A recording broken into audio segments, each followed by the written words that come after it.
पिछले कई दिनों से आप दो शब्द बहुत सुन रहे हैं, लव जिहाद या फिर लव जिहाद के खिलाफ कानून। कभी मध्य प्रदेश में कानून की बात होती है तो कभी उत्तर प्रदेश में बात होती है, तो कभी बीजेपी शासित और भी राज्य ये कहते हैं कि लव जिहाद के खिलाफ कानून लाना बहुत जरूरी है। एक समुदाय, एक तबके के लोग हैं जो ये कहते हैं जहां पर प्यार है वहां जिहाद कैसे हो सकता है। इलाहाबाद हाईकोर्ट का फैसला भी है, लेकिन बड़ी खबर यह है कि यूपी में लव जिहाद के खिलाफ कानून का मसौदा तैयार है। आज योगी कैबिनेट में प्रस्ताव को मंजूरी मिलेगी। प्रस्ताव में लव जिहाद शब्द का जिक्र नहीं है। यह इस वक्त की ब्रेकिंग न्यूज है। शादी के लिए धर्म परिवर्तन के खिलाफ योगी का कानून है। जबरन धर्म परिवर्तन पर 10 साल की सजा का प्रावधान उत्तर प्रदेश में हो सकता है। योगी कैबिनेट गौ सेवा से जुड़ा कानून भी आज लागू कर सकती है। योगी सरकार के प्रस्ताव में सख्त सजा का प्रावधान है। कहा यह जा रहा है कि शादी के लिए धर्म परिवर्तन के खिलाफ आज योगी कैबिनेट में कानूनी प्रस्ताव पास हो जाएगा।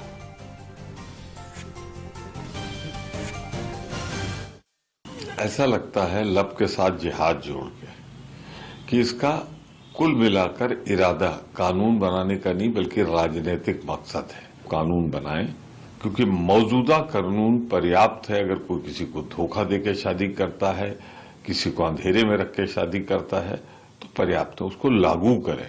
पर राजनीतिक रूप से उसे लब जिहाद है कहां कानून की भाषा में। लव इज वेरी पर्सनल और जिहाद और लव जो है ना ये साथ में जाता नहीं है। Just before elections people come up with certain topics like this. प्यार और जिहाद का ये कोई कॉम्बिनेशन ही नहीं हुआ। Love is extremely personal. Uttar Pradesh ही नहीं पूरे देश में विगत 2 दशकों से बेटियों को छल प्रपंच के सहारे प्रेम जाल में फंसाकर शादी की जा रही है। उसके बाद जबरन धर्म परिवर्तन किया जा रहा है, उनके ऊपर अत्याचार किया जा रहा है। उत्तर प्रदेश की योगी आदित्यनाथ की सरकार ने तय किया है ऐसे लव जिहादियों के खिलाफ कड़ा कानून बनाएंगे और जो लोग ये प्रताड़ित कर रहे हैं बेटियों को उनके ऊपर कड़ी कार्रवाई सुनिश्चित करेंगे। तो यूपी में हर दिल जो लव जिहाद करेगा पहचाना जाएगा और यूपी में योगी का कानून आने वाला है। कहा यह जा रहा है कि सख्त सजा का प्रावधान भी होगा। अगर जबरन धर्म परिवर्तन करा के किसी ने शादी कर ली तो वो लव जिहाद वाले कानून के दायरे में आ जाएगा। अगर किसी ने अपनी आइडेंटिटी छिपाई और ये बताया कि एक समुदाय का तो वो है लेकिन किसी और समुदाय की आइडेंटिटी के बारे में अगर बात करते हुए शादी कर ली तो वो भी कानून की इज्जत में आ जाएगा, कानून के दायरे में आ जाएगा। लेकिन सवाल बहुत बड़ा ये है कि लव जिहाद बहाना, क्या समुदाय विशेष है निशाना? क्या लव जिहाद के नाम पर पॉलिटिक्स की जा रही है? लव जिहाद या फिर हेट पॉलिटिक्स? इन सभी खबरों के बीच एक बहुत बड़ा पैनल मेरे साथ में जुड़ा है। भारतीय जनता पार्टी के नेता और राष्ट्रीय प्रवक्ता यासिर जिलानी मेरे साथ में हैं। दीपक झा राजनीतिक विश्लेषक हैं, आपसे थोड़ी देर के बाद में जुड़ने वाले हैं। कांग्रेस सपोर्टर हैं आप। अनुराग भदौरिया समाजवादी पार्टी के प्रवक्ता हैं, बहुत ही मुखर नेता है, अग्रेसिव तरीके से अपनी बात रखते हैं। थोड़ी देर के बाद में अश्विनी उपाध्याय जो कि बीजेपी के नेता है और देश के जाने माने लॉयर हैं, मेरे साथ में जुड़ने वाले हैं। लेकिन उससे पहले लखनऊ चलते हैं। विजय मिश्रा मेरे साथ जुड़े हैं। विजय, यूपी में योगी आदित्यनाथ सरकार ने लव जिहाद के खिलाफ कानून का जो मसौदा तैयार किया है उसकी 5 मुख्य बातें क्या हैं, मुझे ये बताएं। सजा का प्रावधान क्या है, कैसे ये जाना जाएगा कि कोई लव जिहाद कर रहा है या फिर नहीं, और साथ ही मुझे बताएं क्या जो कानून बनेगा उसमें लव जिहाद जैसा शब्द होगा या फिर नहीं। रोक लेना है सारा यहीं खड़े रहो। देखिए अभी ये जो पूरा मसौदा है, ये जो पूरा कानून है वो न्याय और विधि विभाग को भेजा गया था और न्याय और विधि विभाग ने वापस इसे गृह विभाग को भेज दिया है। और आज करीब 4:30 बजे कैबिनेट बैठक होने वाली है और कैबिनेट बैठक में इस पूरे मसौदे को आखिरी मुहर दी जाएगी और उसके बाद फिर प्रेस के पास ये पूरा मसौदा जाएगा। लेकिन जो अभी भी बातें जो सूत्रों के जरिए से हमें पता चली है उसके जरिए से इसमें 5 साल के कड़े कानून का प्रावधान जो है वो किया गया है। यानी लव जिहाद के तहत या इस कानून के तहत आप दोषी पाए जाते हैं तो करीब 5 साल की सजा आपको होगी, जो कि यहां पर इस कानून के तहत किया गया है। न्याय और विधि विभाग ने जो अपनी अंतिम मुहर लगाई है, साथ ही साथ आर्थिक दंड का प्रावधान भी इसमें रखा गया है। हालांकि इसमें किस तरह से वो लव जिहाद का दोषी पाएंगे इसको लेकर के थोड़ा सा यहां पर अब कंट्राडिक्शन हो गया है, क्योंकि इसके पहले जब सिंगल बेंच ने फैसला सुनाया था तो उन्होंने ये कहा था कि आप शादी करने से पहले अगर अपना धर्म परिवर्तन करते हैं तो कहीं ना कहीं ये गलत बात है। लेकिन डबल बेंच का ही फैसला आया है जिसके बाद इसे निजता का अधिकार कहा। ठीक है विजय आप रहिए मेरे साथ में, दोबारा आपके पास लौट करके हम आते हैं। विजय मिश्रा में ये बताते हुए कि लव जिहाद के खिलाफ कानून आने वाला है और योगी कैबिनेट में शाम 4:30 बजे के बाद कभी भी ये कानूनी प्रस्ताव पास भी हो जाएगा। लेकिन हाँ, उसके बाद कानून का शक्ल अख्तियार करने में जितनी भी चीजें हैं, जितने भी लीगली चीजों की जरूरत है, इसके बारे में भी हम बातचीत करेंगे। और सीधे चलते हैं यासिर जिलानी के पास। यासिर जिलानी, मेरा पहला सवाल यह है, जितने भी विपक्षी नेता हैं या समुदाय विशेष के लोग हैं, उनका कहना यह है कि लव जिहाद कहीं पर एग्जिस्ट करता ही नहीं। उनका यह भी कहना है जहां पर प्यार है, इश्क है, मोहब्बत है, वहां पर जिहाद किस तरह से आ सकता है। और यह भी कहा जा रहा है कि यूपी में योगी आदित्यनाथ सरकार के लिए बहाना तो है लव जिहाद बहाना, लेकिन मुस्लिम समुदाय है असल निशाना। जवाब दें। आपको श्रीमान कि हम भी कोई इस तरह की बात नहीं कहते कि जहाँ पे आपस में मेल हो, आपस की रजामंदी हो, आपस के फैसले के साथ अगर लिया गया कोई फैसला है तो इलाहाबाद हाईकोर्ट का भी फैसले को इंगित करता है। जो उनकी ऑब्जर्वेशन आई है कि हम उसके खिलाफ नहीं, हम किसके खिलाफ हैं। हमारे सामने एग्जाम्पल है तारा सहदेव, जो एक नामी गिरामी खिलाड़ी हुआ करती थी, उनके साथ जब उनका केस आया, हम किसके खिलाफ हैं। हम जब लखनऊ में एक बहन को जलते हुए देखते हैं, जो तिवारी की संगीता तिवारी, जिनके साथ लव जिहाद का घिनौना कृत्य किया गया था, हम उसके खिलाफ हैं। हमारी मुखालफत जो है वो ये है कि अगर आप, मेरा नाम यासिर जिलानी है और मैं किसी को अपने आप इंट्रोड्यूस कर रहा हूं सामने वाले को जो दूसरे धर्म का है, और मैं अगर अपने आप को अमर बन के इंट्रोड्यूस कर रहा हूं तो ये धोखा है। और उसके बाद भी उसमें 6 महीने साल भर तक आप उनके साथ शादी करते हो, शादी करने के बाद उन्हें धर्म परिवर्तन करने के लिए दबाव डालते हो। जब धर्म परिवर्तन सामने वाले लोग नहीं करते हैं, किसी भी धर्म के हो, चाहे वो हिंदू धर्म के हो, ईसाई धर्म के हो, सिख धर्म के हो, तो उन्हें प्रताड़ित किया जाता है, उन्हें मार दिया जाता है। तो ये अपराध की श्रेणी में आने वाली चीज है। इस अपराध को रोकने के लिए कानून आप ये बनना कहते हैं कि अपराध की श्रेणी में आने वाली चीज है। एकदम ठीक आप कह रहे हैं। अनुराग भदौरिया के पास में चलते हैं। हाँ ठीक है, यासिर भाई आपके पास दोबारा लौट करके आता हूं। अनुराग भदौरिया मेरे साथ में। अनुराग भदौरिया जी, अगर कोई एक चीज क्राइम के दायरे में आती है, आप लोग समझ में नहीं आ रहा है मुझे कि जैसा कि यासिर जिलानी कह रहे हैं, अगर कोई हिंदू अपनी आइडेंटिटी बदल करके किसी के साथ में अफेयर कर ले, शादी कर ले, और उसके बाद पता ये चले कि उसकी आइडेंटिटी कुछ और थी और उसने कुछ और बनकर के शादी की, ये धोखे की श्रेणी में है। अगर एक मुसलमान ये करता है, धोखे की श्रेणी में है। सिख करता है, धोखे की श्रेणी में है। ईसाई करता है तो धोखे की श्रेणी में है। अगर इस तरह के धोखे के खिलाफ कोई कानून आ रहा है तो आप लोगों का चश्मा सिर्फ एक ही क्यों है? आपका चश्मा सिर्फ और सिर्फ मुसलमान वाला ही क्यों है?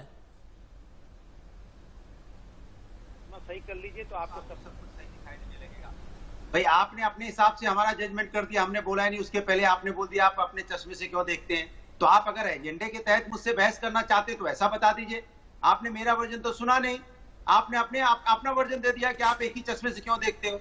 अरे हम समाजवादी लोग तो डे 1 से बात कहते चले आ रहे हैं कि हिंदुस्तान के अंदर में कोई व्यक्ति चाहे किसी भी जाति धर्म का हो, अगर अपनी पहचान छुपा के किसी महिला के साथ संबंध बनाता है, उसे धोखा देता है, तो ये कानूनन जुर्म है, उसे कानूनन सजा मिलनी चाहिए। इसमें किसी को कोई शक नहीं है पूरे हिंदुस्तान को। लेकिन भारतीय जनता पार्टी समाज के उस महिलाओं को तो न्याय कम दिलाना चाहती है, राजनीतिकरण लव जिहाद के नाम से ज्यादा करना चाहती है, राजनीतिक रूप रंग देना जाना चाहती है, राजनीतिक माहौल समाज में पैदा करना चाहती है। अगर आप देखिए उत्तर प्रदेश में जब से भारतीय जनता पार्टी की सरकार आई है, महिलाओं पर अत्याचार बढ़ा है। मैं पूछना चाहता हूं, जब हाथरस की घटना हुई थी तो भारतीय जनता पार्टी के कौन से नेता थे, जरा बताइए, जो महिलाओं को न्याय दिलाने के लिए खड़े थे या महिला के घर गए थे। मैं पूछना चाहता हूं, हापुड़ में जब बच्ची के साथ अन्याय हुआ तो कौन से भारतीय जनता पार्टी के नेता उसके घर गए? मैं जानना चाहता हूं और मैं आपसे पूछूंगा आपके माध्यम से, बाराबंकी जब बच्ची के साथ अन्याय हुआ तो कौन सा नेता उस बच्ची के घर गया? लखीमपुर में 2 बच्ची के साथ अन्याय हुआ, हत्या हुई, कौन नेता भारतीय जनता पार्टी का गया? लखनऊ शहर के अंदर में बच्ची के साथ, एक मिनट सेंटेंस पूरा होने दीजिए, अन्याय हुआ तो कौन नेता उसके घर गया? नहीं गए ना उसके नेता, क्योंकि वो न्याय नहीं दिलाना चाहते बच्चियों को। लेकिन जहां राजनीतिक मौका मिलेगा ध्यान भटकाने के समाज का, क्योंकि समाज का असली मुद्दों से ध्यान भटकाना चाहते हैं, क्योंकि समाज में पूरी तरह से भी कोरोना काल से लोग परेशान हैं, बेरोजगारी से परेशान है, महिलाओं पे अत्याचार बढ़ा है, पूरी तरह अत्याचार बढ़ा उत्तर प्रदेश में महिलाओं पे। महिलाओं के अत्याचार में उत्तर प्रदेश नंबर 1 हो गया। अपराध दिन दहाड़े मर्डर और हत्याएं हो रही हैं, तो आप एक शब्द यूज करते हो लव जिहाद। ये आज आप बात कर रहे हो ना, सिख हो, ईसाई हो, हिंदू हो, अगड़ा हो, पिछड़ा हो, यही सब तो हम कह रहे थे जो आज भारतीय जनता पार्टी कह रही है। तो इतने दिन तक आप इन शब्दों का इस्तेमाल क्यों कर रहे थे, जब एक कानून में वैध नहीं है? शब्द कानूनी रूप से ले नहीं सकता। किसी डिक्शनरी में शब्द का इस्तेमाल नहीं होता है, तो आप क्यों इस्तेमाल कर रहे थे? इसके मतलब कि आपके ऊपर कार्रवाई होनी चाहिए कि नहीं होनी चाहिए? भारतीय जनता पार्टी के नेता जो इस शब्दों का इस्तेमाल कर रहे थे, जब कानून सब कहते हैं कि चाहे किसी जाति धर्म का व्यक्ति हो, अगर अपनी आइडेंटिटी छुपाता है तो उसको कानून में कड़ी से कड़ी सजा मिलनी चाहिए। इसमें तो पूरा देश ये तो पूरा देश चाहता है, लेकिन भारतीय जनता पार्टी उसको लगातार लव याद करके उसका माहौल क्रिएट करने की बात कर रही थी। यासिर जिलानी जी, चाहता हूं। हाँ यासिर जिलानी जी, अनुराग भदौरिया जितनी बात कह रहे हैं ना, इस बात में तर्क भी है, लॉजिक भी है, और अपनी बात उन्होंने बहुत ही मजबूत तरीके से रखी है। देखिए समझिएगा, कोई कानून बनाते हैं, कोई पॉलिटिकल इनिशिएटिव लेते हैं ना, तो आपकी इंटेंट क्या है, आपकी नीयत क्या है, ये बहुत ज्यादा मायने रखती है। चलिए ठीक है, धर्म के नाम पर अगर धोखाधड़ी की जा रही है, अगर इसको लेकर के कानून बनाने वाले थे तो आप लोगों का प्रोजेक्शन क्या था? आपने प्रोजेक्ट किया लव जिहाद। अगर धर्म के नाम पर कोई धोखाधड़ी कर रहा है तो प्रोजेक्शन क्या था? लव जिहाद। अगर सलमान करता है तो लव जिहाद के दायरे में है। अगर कोई संजय नाम का कोई केस आता है तो वह लव जिहाद के दायरे में आता हुआ नजर नहीं आया।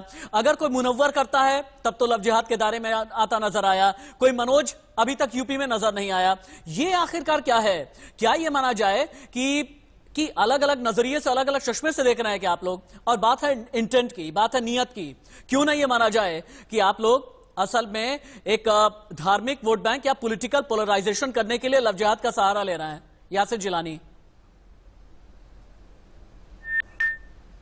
है कि वो कभी भी वोट और राजनीति को पोलराइज करे। हमारे भदौरिया जी बड़े सीनियर समाजवादी लीडर हैं, प्रवक्ता भी हैं, बहुत अच्छा बोलते हैं, लेकिन वो सारी बातें अपने वक्त में हुए कर्म कांडों की चर्चा कर रहे थे। मैं आपको बताऊं, आप बताइए कि कहाँ इंटेंशन गलत है? केसेस कौन से दर्ज होते हैं थानों के अंदर? कौन किन नामों से थानों के अंदर, चाहे वो मेरठ हो, कानपुर हो, बुलंदशहर हो, अपना मुजफ्फरनगर हो, लखनऊ का हो, कानपुर का अभी बीते 2 महीने पीछे के 10-12 केसेस। मतलब यासिर जिलानी आप ये कहना चाहते हैं कि लव जिहाद करने वाला सिर्फ एक मुसलमान ही होता है? आप यही कहना चाहते हैं? लव जिहाद करने वाला सिर्फ एक समुदाय विशेष का ही है, यही कहना चाह रहे हैं ना आप?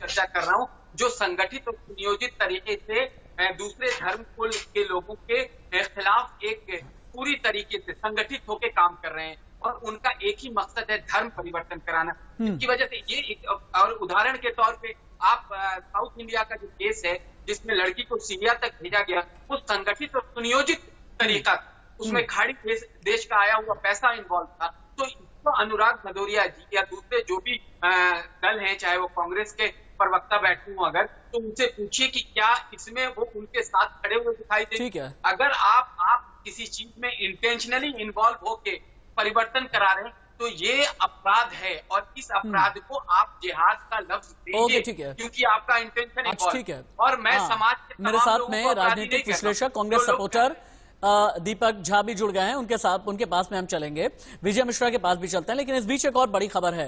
लव जिहाद पर बहस के बीच इलाहाबाद हाईकोर्ट ने बहुत बड़ा फैसला दे दिया है। हाईकोर्ट ने यूपी सरकार की दलील खारिज कर दी है। शादी के लिए धर्म परिवर्तन को गलत बताने की दलील खारिज की गई है। यूपी के कुशीनगर के प्रियंका और सलामत की अर्जी पर फैसला लिया गया है। हाईकोर्ट ने सलामत अंसारी पर दर्ज FIR रद्द कर दी है। अपनी पसंद का जीवन साथी चुनना मौलिक अधिकार है, यह हाईकोर्ट ने कहा। 2 वयस्कों को हिंदू मुसलमान की तरह न देखें, यह भी हाईकोर्ट की टिप्पणी है। अलग धर्म की वजह से शादी करने से रोक नहीं सकते। हाईकोर्ट ने आगे कहा कि रिश्तों में दखल देना निजता के अधिकार का हनन है। यानी विजय के पास में चलता है। विजय, जो इलाहाबाद हाईकोर्ट का फैसला है, या इलाहाबाद हाईकोर्ट की जो टिप्पणी है जिसमें यह कहा गया है अलग धर्म की वजह से शादी करने से आप रोक नहीं सकते, रिश्तों में दखल देना निजता के अधिकार का हनन है, और 2 वयस्क अगर शादी कर रहे हैं तो हिंदू मुसलमान के नजरिए से, हिंदू मुसलमान के चश्मे से देखना ठीक नहीं है। क्या यह माना जाए यूपी सरकार की जो अपील खारिज, जो दलील खारिज हुई है, माना यह जाए बहुत बड़ा झटका है, और एक ऐसे वक्त में झटका जबकि कैबिनेट में लव जिहाद के खिलाफ कानूनी प्रस्ताव पास करने की तैयारी है? बिल्कुल सही कहा आपने, क्योंकि उत्तर प्रदेश सरकार के लिए एक बड़ा झटका है, क्योंकि आज ही कैबिनेट में ये कानून मूर्त रूप लेने वाला था। विधि और न्याय विभाग से इस पूरे कानून को लेकर के हरी झंडी दे दी गई थी।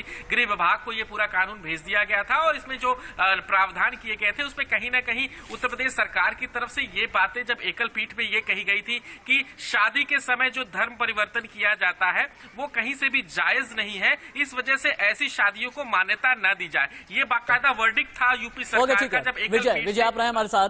विजय, पूरी डिबेट में आप मेरे साथ में रहेंगे। अनुराग भदौरिया के पास, समाजवादी पार्टी के नेता प्रवक्ता अनुराग भदौरिया के बाद दोबारा से चलते हैं। अनुराग भदौरिया, यासिर जिलानी अभी ये कह रहे थे ना कि जाकर के पुलिस केस देख लीजिए, उत्तर प्रदेश में ज्यादातर लव जिहाद करने वाले जो है ना समुदाय विशेष के लोग हैं, मुसलमान ज्यादातर लव जिहाद करते हैं। और इनका यह भी कहना है, एक जनरलाइज स्टेटमेंट है यासिर जिलानी का, जिसमें वो ये कहते हुए नजर आ रहे हैं कि लव जिहाद के दायरे में या लव जिहाद के सवालों के दायरे में मुसलमान इसलिए आता है क्योंकि केसेस इन्हीं के खिलाफ ज्यादा हैं। जनता पार्टी हिंदुस्तान को नहीं समझना चाहती, सत्ता को समझना चाहती है। चाहती सत्ता किस गली से आता है उस गली को पकड़ना चाहती है। उनको लगता है कि जाति धर्म के नाम से सत्ता आसानी से मिल जाती है, तो जाति धर्म के नाम का रास्ता उन्होंने अपना लिया। वो ये भूल जाते हैं कि भाई आप लव जिहाद जिस शब्द का इस्तेमाल कर रहे हैं, हाईकोर्ट का भी अभी वर्डिक्ट आएगी, आपने देख ही लिया, ये मौलिक अधिकार है, आप इसका हनन नहीं कर सकते। और हम भी कहते हैं कोई व्यक्ति, चाहे मैंने फिर रिपीट कर रहा हूं, आप इसको नोट कर लीजिए, कोई व्यक्ति चाहे किसी भी जाति धर्म का हो, अगर किसी महिला के साथ अपनी पहचान छुपा के उसे धोखा देता है, उसके साथ संबंध बनाता है, तो कानूनन जुर्म है, उसे कड़ी से कड़ी सजा मिलनी चाहिए। लेकिन भारतीय जनता पार्टी उस महिला को न्याय नहीं दिलाना चाहती जिसके साथ ऐसा हुआ होगा। वो राजनीतिकरण करना चाहती है, इसका राजनीतिक रूप रंग देना चाहती है, समाज के अंदर माहौल पैदा करना चाहती है। मैं पूछना चाहता हूँ भारतीय जनता पार्टी से, आप असली मुद्दों से ध्यान क्यों भटकाना चाहते हो? क्या आप लव जिहाद का शब्द अपने कानून में इस्तेमाल करेंगे? नहीं करेंगे, क्योंकि वहां तो कानून में इस्तेमाल नहीं करना चाहते, ना अपने मध्य प्रदेश ने किया, ना कोई और गवर्नमेंट करेगी, ना उत्तर प्रदेश की गवर्नमेंट करना चाहती है। फिर आप इस शब्दों की मार्केटिंग क्यों करें इतने दिनों से? क्यों समाज के अंदर में नफरत का एक माहौल बनाने की कोशिश करते हो? यासिर जिलानी, इसके ऊपर आप भी तो जवाब कार्रवाई नहीं दे होनी पा रहे। चाहिए ना। अनुराग भदौरिया आपके ऊपर आरोप लगा रहे हैं कि भारतीय जनता पार्टी, एक तो भारतीय जनता पार्टी ने लव जिहाद के नाम की मार्केटिंग की, ऐसे शब्दों की आप लोगों ने मार्केटिंग की, और जब वाकई में कानून बनाने की बात आ गई ना, लव जिहाद जैसे शब्द से आप लोग पीछे हट गए। जहां पर भी कानून बनाया जा रहा है वहां पर लव जिहाद जैसे शब्द से एलर्जी क्यों है? यासिर जिलानी, लव जिहाद जैसे शब्द से एलर्जी क्यों? कानून तो आप लोग बना रहे हैं, एमपी में बना रहे हैं, लेकिन लव जिहाद नहीं, यूपी में बना रहे हैं, लव जिहाद जैसा शब्द नहीं, मार्केटिंग कर ली, पॉलिटिकली इनकैश कर लिया, लेकिन अब इस शब्द से एलर्जी होने लगी है।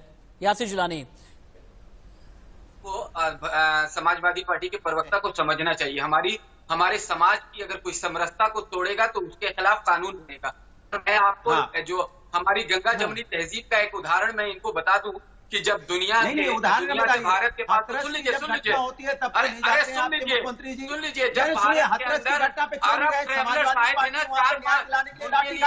के राजा हिंदू राजा जयमल ने भारत की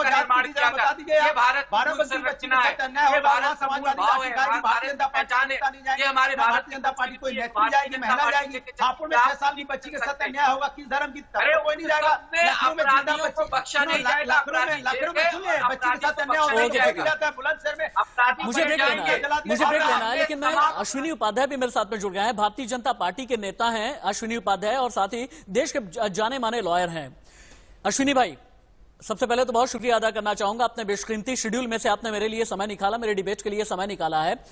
कहा यह जा रहा है कि आज योगी कैबिनेट की तरफ से लव जिहाद के खिलाफ कानूनी प्रस्ताव पास होने जा रहा है, लेकिन वहीं दूसरी तरफ समाजवादी पार्टी का यह कहना है कि जब तक लव जिहाद जैसे शब्द की मार्केटिंग करनी थी, मार्केटिंग कर ली गई, अब जब कानून ले आने की बारी है तो यह कहते हैं कि धर्म के नाम पर धोखाधड़ी जिसने भी की उसके खिलाफ कार्रवाई की जाएगी। लव जिहाद से एलर्जी अब क्यों होने लगी है? कानूनी तौर पर इस शब्द का इस्तेमाल या इस शब्द को कानून में डालना, ये टर्म, इससे एलर्जी क्यों है बीजेपी? देखिए, पहली बात तो मैं आपको बताऊं कि ये समस्या केवल यूपी बिहार की समस्या नहीं है, अंतर्राष्ट्रीय समस्या है। फ्रांस में साम दाम दंड भेद द्वारा विवाह करने पे उसके खिलाफ फ्रांस में कानून है, अमेरिका में कानून है, सिंगापुर में कानून है, दुनिया के कई देशों में है। और इवन भारत में भी जो हमारी आईपीसी चल रही, इंडियन पिनल कोड, ये 1850 में इसको मैकाले ने ड्राफ्ट करना शुरू किया, 1860 में आईपीसी आई। इसका मतलब मैकाले को भी पता था कि साम दाम दंड भेद द्वारा विवाह या निकाह किया जाता है, इसीलिए उन्होंने आईपीसी में सेक्शन 493 डाला। मैं अपने सभी दर्शकों से कहूंगा, जब आप ब्रेक लेंगे तो एक बार सेक्शन 493 को उठा के पढ़ ले। 493 में बहुत साफ साफ लिखा हुआ है, यदि आप धोखे से विवाह करोगे तो आपको 10 साल की सजा होगी। इसलिए मेरा अपना व्यक्तिगत मानना यह है कि समस्या राष्ट्रव्यापी है, इसलिए कानून भी राष्ट्रव्यापी होना चाहिए, राष्ट्रीय स्तर पे होना चाहिए। तो एक तरीका ये तो स्वागत योग्य है। अश्विनी भाई, आपको बहुत माफी के साथ में रोकना पड़ रहा है, और अगले सेशन में मैं सबसे पहले आपके पास ही आऊंगा, फिर अनुराग जी के पास में जाऊंगा मैं, और मैं अगले सेशन में आपसे ये भी पूछना चाहूंगा, मैं बस 2 मिनट के कमर्शियल ब्रेक के लिए रुक रहा हूं। अगले सेशन में अश्विनी उपाध्याय से मेरा एक सवाल होगा, यूपी में अगर कोई लव मैरिज करने जा रहा है तो क्या सरकार ये सवाल करेगी कि धर्म परिवर्तित करके करने जा रहे हो क्या? अगर धर्म परिवर्तन किया जा रहा है तो फिर क्या ये पूछा जाएगा धोखे से किया, ईमानदारी से किया, यानी कानूनी एग्जीक्यूशन किस तरह से किया जाएगा? मैं ये अश्विनी उपाध्याय से पूछूंगा। और अनुराग भदौरिया अपनी बात तर्कों के साथ में रख रहे हैं। अनुराग भदौरिया का ये कहना है कि लव जिहाद जैसे शब्दों की मार्केटिंग की जाती है। अनुराग भदौरिया का ये भी कहना है कि संघ का एजेंडा लागू करने की कोशिश की जाती है। एक छोटा सा ब्रेक, कहीं मत जाइएगा। सवाल बहुत बड़ा है, लव जिहाद का है, कानून आने जा रहा है और कानूनी दायरे में कौन कौन होगा। तो यूपी में लव जिहाद के खिलाफ कानून आएगा, ये तो आप पिछले कई दिनों से सुनते आ रहे हैं, लेकिन आज योगी कैबिनेट की बैठक में कहा यह जा रहा है कि कानूनी प्रस्ताव पास हो जाएगा, यानी कानून का प्रस्ताव, इस पर मुहर लग जाएगी और कानून बनाने की प्रक्रिया में यूपी और भी ज्यादा आगे बढ़ जाएगा। लेकिन मेरा एक सवाल है, एक बार डिबेट को फिर से ओपन कर देते हैं। बीजेपी के नेता और देश के जाने माने लॉयर अश्विनी उपाध्याय मेरे साथ में हैं। समाजवादी पार्टी के बहुत अग्रेसिव, बहुत ही मुखर प्रवक्ताओं में से एक अनुराग भदौरिया मेरे साथ में हैं और इसके अलावा यासिर जिलानी भारतीय जनता पार्टी के नेता हैं। अश्विनी भाई, दोबारा से आपके पास आते हुए मेरा एक सवाल है और बहुत ही प्रैक्टिकल अप्रोच के साथ में मेरा एक सवाल है। मान लीजिए मैं भी यूपी का रहने वाला हूं, इसीलिए पूछ रहा हूं, यूपी में अगर कोई लव मैरिज करने के लिए जाएगा तो क्या सरकार ये पूछेगी पहले तो ये बताओ धर्म क्या है, उसके बाद अगर कोई अलग अलग धर्म में शादी कर रहा है तो क्या सरकार ये पूछेगी धोखा तो नहीं दे रहे हो? और धोखा कोई दे रहा है या फिर नहीं दे रहा है, इसका पता सरकार कैसे लगाएगी? देखिए राशिद भाई, कहावत है मियां बीबी राजी तो क्या करेगा काजी। यदि दोनों लड़के और लड़की दोनों मेच्योर हैं, यानी दोनों बालिग हैं, दोनों की उम्र 18 साल हो चुकी है, दोनों विवाह करना चाहते हैं, उन्होंने एक दूसरे के साथ कोई धोखा नहीं किया है, कोई दिक्कत नहीं है।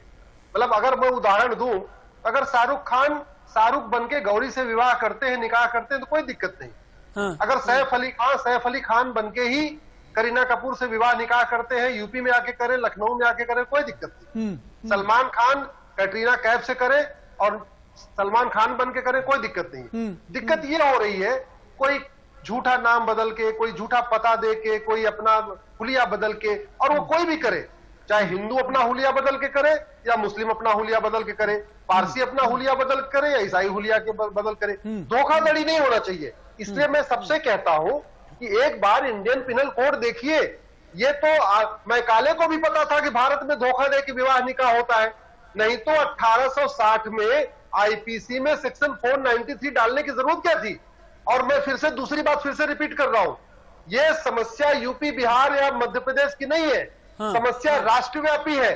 इसलिए इसका समाधान भी राष्ट्र स्तर पर ही करना पड़ेगा। माननीय योगी जी ने इसको इनिशिएट लिया है, उन्होंने इस चीज को आगे बढ़ा दिया है, लेकिन अल्टीमेट इसका समाधान यही होगा कि सेक्शन 493 में एक सेंटेंस जोड़ दिया जाए। और मैं दो चीज और बताऊं आपको राशिद भाई, आप तो बहुत हमेशा तैयारी के साथ आते हैं। सेक्शन 493 में एक सेंटेंस जोड़ दीजिए, लव जिहाद पूरे देश में अपराध बन जाएगा, 10 साल की सजा होगी। सेक्शन 494 में से एक वाक्य निकाल दीजिए, बहुविवाह पूरे देश में अपराध हो जाएगा। कोई भी व्यक्ति एक से ज्यादा विवाह करेगा उसको 7 साल की सजा होगी। और चूंकि केंद्रीय गृह मंत्रालय ने आईपीसी का रिवीजन शुरू कर दिया है, आईपीसी रिव्यू की जा रही है, इसलिए आज तो यूपी ने बनाया है, आज नहीं तो कल नहीं तो परसों ये नेशनल लेवल पे आएगा। जब आईपीसी की जो कमेटी है जो रिव्यू कर रही है, जिसमें नेशनल लॉ यूनिवर्सिटी के भी लोग हैं, वाइस चांसलर हैं और भी इसमें संविधान विशेषज्ञ हैं, जब वो लोग इसको आईपीसी जो 1860 में बड़ी मैकाले ने बनाया था, वो जब रिव्यू किया जाएगा, ये सब अपने आप उसमें आ जाएगा और मुझे लगता है ये कानून अपने आप राष्ट्रीय स्तर पर ओके, ठीक है। अनुराग भदौरिया जी, मेरे ख्याल से अश्विनी उपाध्याय ने चीजें बहुत ज्यादा क्लियर कर दी हैं। अश्विनी उपाध्याय का ये कहना है कि अगर शाहरुख खान गौरी से शादी करते हैं कोई दिक्कत नहीं है, सैफ अली खान करीना कपूर से शादी करते हैं कोई दिक्कत नहीं है, सलमान खान हालांकि की तो नहीं है, लेकिन सलमान खान अगर कटरीना कैफ से शादी करते हैं तो कोई दिक्कत नहीं है, लेकिन अगर धोखे से शादी की जाती है तब दिक्कत है। चलिए ठीक है, इन्होंने लव जिहाद की मार्केटिंग कर दी, एक बार के लिए फेस वैल्यू पर आपकी बात मान भी ली। अगर लेकिन किसी क्रिमिनल ऑफेंस के खिलाफ कोई कड़ा कानून आ रहा है तो इसकी मुखालफत तो नहीं होनी चाहिए ना अनुराग जी? कौन रहा है भाई? समाज के अंदर में जो अच्छी चीज होगी उसके खिलाफ मुखालफत कौन कर रहा है? हाँ। लेकिन भारतीय जनता पार्टी मार्केटिंग ज्यादा करती है ना कोई काम करने के लिए। हाँ। मार्केटिंग कर रही है वो। कानून बनाएगी कि नहीं बनाएगी आप अच्छी तरह जानते हैं। कितने दिनों से मार्केटिंग इस बात की कर रहे हैं भाई, आपको मानता है, क्योंकि ये जानते हैं कि बेरोजगारी चरम सीमा पे ये मुद्दा है, उससे ध्यान भटकाना है इनको पता है कि समाज के अंदर कोरोना तेजी से फैल रहा है, जो ये सुविधाएं नहीं दे पा रहे हैं, हॉस्पिटल्स इनके पास नहीं है, इनके पास ना एम्बुलेंस की सुविधा है, ना इन्होंने डॉक्टर्स की सुविधा बना रखी है, तो ये उससे ध्यान भटकाना है। किसान आत्महत्या कर रहा है, उसकी फसल की कीमत नहीं मिल रही है, और महिलाओं पे खासकर उत्तर प्रदेश अत्याचार में नंबर 1 हो गया है। और जब महिलाओं पे अत्याचार में नंबर 1 हो गया है, तो अब इनको तो कुछ कहानी बनानी है ना।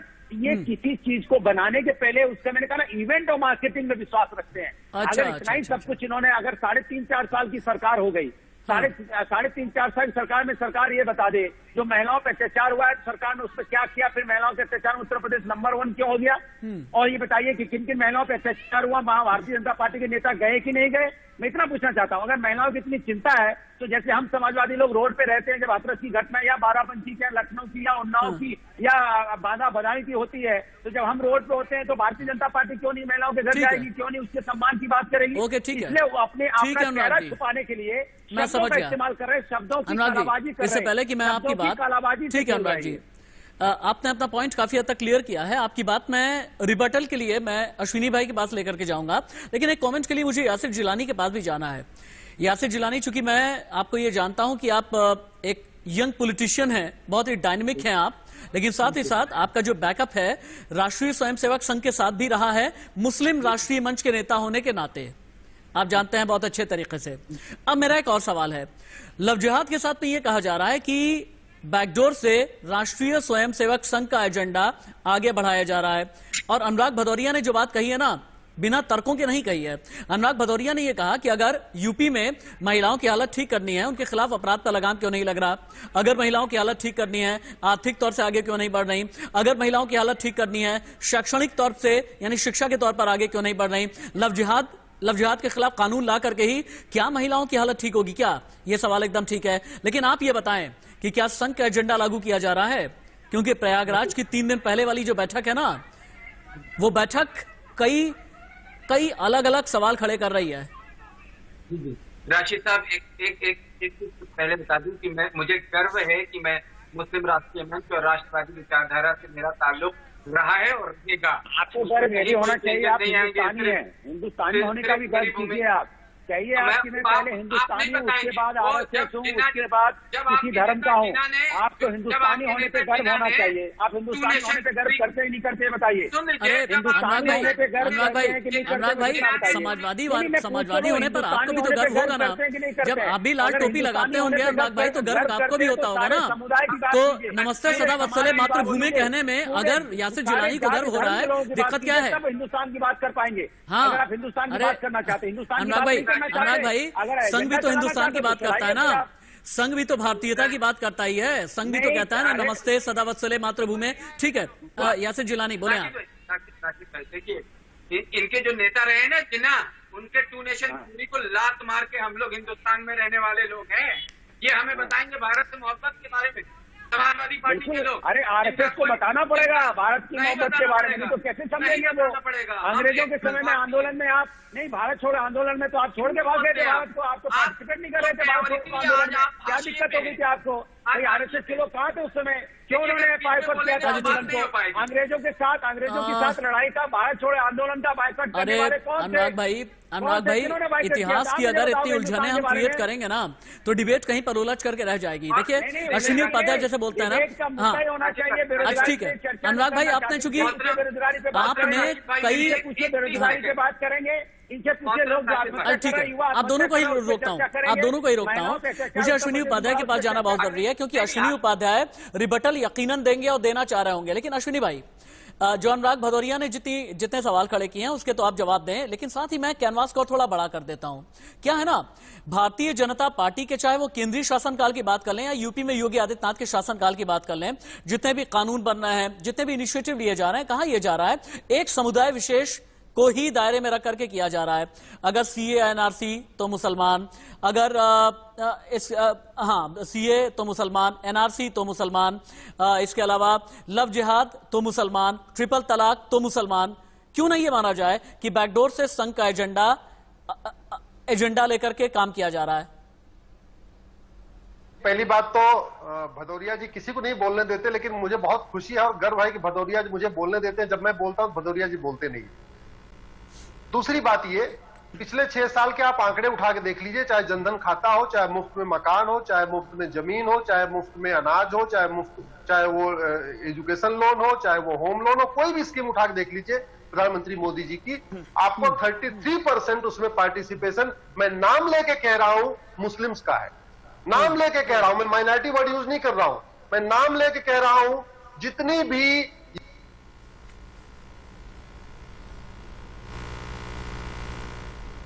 अश्विनी भाई आपकी आवाज शायद म्यूट हो गई है। अपनी आवाज एक बार ठीक करें तो दोबारा आपके पास लौट करके आता हूं। अपनी आवाज ठीक करें, अनम्यूट करें अपने आप को। हाँ, बोलें आप। मैं अपने ऑडियो इंजीनियर से कहता हूं, अश्विनी भाई, मैं अपने ऑडियो इंजीनियर से कहता हूं कि आपकी आवाज को थोड़ा ठीक करें, तो फिर दोबारा आपके पास लौट करके आता हूं। यासिर जिलानी जी, आप अपनी बात रख सकते हैं। अश्विनी भाई, आपकी आवाज नहीं आ रही, आपकी आवाज ठीक करवाता हूं मैं। यासिर जी बोले, अश्विनी जी की आवाज ठीक करें, ऑडियो इंजीनियर जो अभी आवाज ठीक है? अब आवाज ठीक है? हाँ, आवाज ठीक है, अब आवाज ठीक है, अब बोलिए, अब बोले, अब आवाज ठीक है। मैं ये कह रहा हूं कि भारत की 50% समस्याओं का जो रूट काज है वो जनसंख्या विस्फोट है। मैं अपने मित्र से कहूंगा, समाजवादी अपने साथी से, कि आप अखिलेश जी को कहिए वो जनसंख्या नियंत्रण कानून लागू करने के पक्ष में एक बयान दे दे। दूसरी बात, लोहिया जी पूरे आजीवन समान शिक्षा समान नागरिक संहिता की बात करते थे। हमारा संविधान भी कहता है समान शिक्षा समान नागरिक संहिता। एक बार अखिलेश जी से कहिए कि वो खुले मंच से वो कहे कि भारत में समान शिक्षा लागू हो, समान नागरिक संहिता लागू हो और जनसंख्या नियंत्रण कानून लागू हो। मुझे लगता है कि देश हित के विषय पे समाजवादी हमारे मित्रों को भी साथ में आना चाहिए। ये भारत की समस्या है, जनसंख्या विस्फोट बहुत बड़ी समस्या है, इस पर उनको खुल के बोलना चाहिए। ठीक है आप, ठीक है। यासिर जिलानी के पास भी चलते हैं। अनुराग भदौरिया का हालांकि कनेक्शन टूट गया है, लेकिन यासिर जिलानी कुछ बोलना चाह रहे थे। यासिर जी, अपनी बात पूरी कर सकते हैं आप। सवाल उठाया था, मैं उन पर जवाब देना चाहूंगा कि आरएसएस के उन कार्य को भी देखिए जो वो राष्ट्र हित में शुरू से करता आया है। वो जो हमारे दूर दराज जंगलों में रहने वाले आदिवासी हैं उनके लिए काम करता है। वो भारत के जनमानस के लिए जो शिक्षा की व्यवस्था है उसके लिए काम करता है। जो स्वास्थ्य की व्यवस्था है वो कैसे ठीक किया जाए उसके लिए काम करता है। वो जनमानस के भलाई के लिए काम करने वाले लोग हैं। आपके पास आरएसएस का एक ऐसा फोबिया हो गया क्योंकि आरएसएस बिना नहीं, फोबिया नहीं है। मैं एक मिनट की एक रिपोर्ट दिखाता हूँ, प्रयागराज की एक मीटिंग की। पीसीआर टीम, एक बार प्रयागराज की उस मीटिंग की रिपोर्ट दिखाई जाए, सिर्फ 1 मिनट की रिपोर्ट, जिसमें राष्ट्रीय स्वयंसेवक संघ ने भी लव जिहाद के खिलाफ कितनी बड़ी मीटिंग की है। मीटिंग की इनसाइड स्टोरी, बहुत बड़ी खबर है। यासिर जी आप भी देखें, अश्विनी भाई आप भी देखें रिपोर्ट।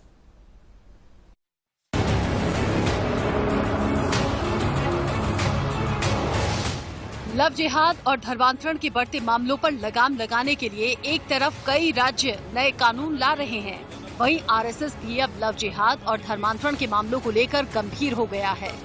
प्रयागराज में रविवार को मोहन भागवत की अध्यक्षता में आरएसएस की महत्वपूर्ण बैठक हुई, जिसमें उत्तर प्रदेश के सीएम योगी आदित्यनाथ भी शामिल हुए। बैठक में आरएसएस प्रमुख मोहन भागवत, सर कार्यवाह सुरेश भैयाजी जोशी, सह सर कार्यवाह दत्तात्रेय होसबोले, डॉक्टर कृष्ण गोपाल और राष्ट्रीय प्रचार प्रमुख सुरेश चंद्र शामिल रहे। वहीं लव जिहाद के मामले पर पूरे देश में राजनीति काफी तेज हो गई है। एक तरफ बीजेपी शासित 8 राज्यों में लव जिहाद के मामलों को रोकने के लिए कानून बनाने की तैयारी चल रही है, तो वहीं छत्तीसगढ़ के सीएम भूपेश बघेल बीजेपी की इस नीयत पर कई सवाल खड़े कर रहे हैं। भाजपा के नेताओं से मैं पूछना चाहूंगा कि जो भाजपा के नेता है उसके परिवार के लोगों ने अन्य धर्म के लोगों के साथ जो विवाह किए हैं वो लव जिहाद के दायरे में आता है कि नहीं आता है? वहीं एआईएमआईएम के नेता असदुद्दीन ओवैसी ने बीजेपी शासित राज्यों के लव जिहाद के खिलाफ कानून बनाने के फैसले पर हमला करते हुए कहा कि जो लोग लव जिहाद के खिलाफ कानून बनाना चाहते हैं उन्हें एक बार संविधान पढ़ लेना चाहिए। ये कॉन्स्टिट्यूशन में आर्टिकल 14 और 21 का ग्रॉस वायलेशन होगा। इनको संविधान पढ़ना चाहिए।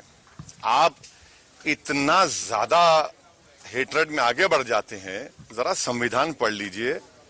आर्टिकल 21 क्या है पढ़ लीजिए।